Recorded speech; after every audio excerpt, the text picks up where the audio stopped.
Hala, hala, hala. Kiay, good ay. Kiay, good lola. Ayan, guys. Day 1 ng exercise ko today. Alam nyo, guys. 65.55 kilos lang naman ako. So, kailangan ko mag-exercise kasi yung tuhod ko may osteoarthritis ako, level 2 na po yung aking tuhod. Kailangan daw mamayat ako, sabi ni Doc, kasi mabigat daw ako, hindi ako kaya ng aking tuhod. Kaya sumasakit pag ako ay naglalakad. Kaya siyempre, ang lola, naningkamot po din tao, nag-exercise diya, atubang sa TV. Oy, nag-atubang ko na sa TV, no? Nagsundog-sundog, good ko, ana. O, maradyo ko, si correct. O, alanganin man siya nga mo exercise. Oy, niya, nag-exercise ko ba niya, na may donuts akong atubangan. Oh, yummy! O, hindi naman akong exercise, rice gamay, lemon donut, o, okay, hindi kita mamayat, ani, paita. Paglingkod sa lang gamay, atik-atik naglingkod niya. Nilamon day nag-donut, kaya si Danica nagdalag isa ka box nga donut niya. 12 ang sulod niya. Kami lang ni Zian ang naadiri. So, banat-banat. O, tingnan mo, tanawa, sagot ninyo na akong apo si Zian, o. Sa mukhan, dyan na siya kaayo ba? Magsigira na siya laro-laro habang ga-exercise ko. O maigo-uroy na siya sa kong kamot di haron nga naning kamot in taon ng tiguang nga mamayat pod. O, sige lang. Makuha rin lagi na kadugayan. Dohari ka paing nanana. Kung di ka mo payat, mo tambok yun ka. At wala na siyang banat-banatan. Dihaw exercise ko nohay niya. Lamon-lamon pod daghan. Ay, dili man dyan ko nagalamon o daghang kanon.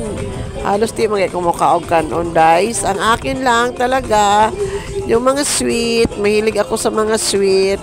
Mabuti na lang yun. May sweet. Wala man kasing nag-sweet-sweet sa akin. Kaya donut na lang. Ano ba kasi to si Danica? Ang hilig din niyang bumili ng donut. Pero hindi naman siya nakain. Ako tagakain. Ay. Si Zian, ang kinakain ni Zian, icing lang. Ibibigay din niya sa akin lahat. Parang ako lang din kumakain. O, tignan mo si Zian, o. Gumagawa talaga siya ng eksena. O, ayan, o. Tignan mo.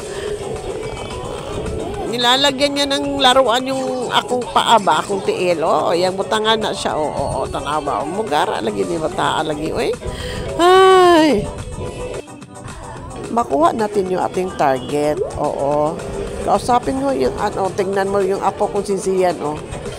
Umarang king-king din ako. Tinasadya niya talaga akong umarang king-king. Nalagyan niya ng laruan yung paa ko dyan.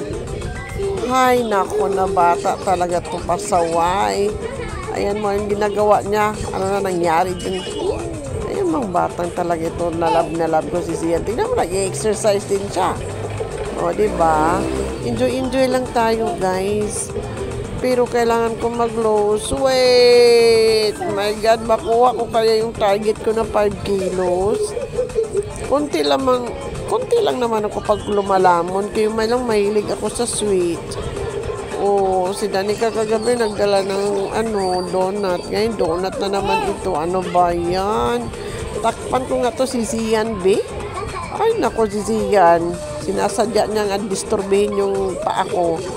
Yung laruan niya, ilalagay niya sa ilalim ng paa ko.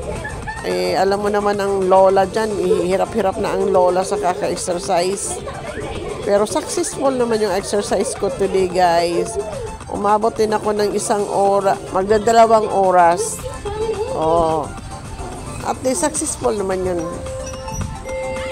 Yung aking pag-exercise. Kaya bukas na naman tayo ulit mag-exercise.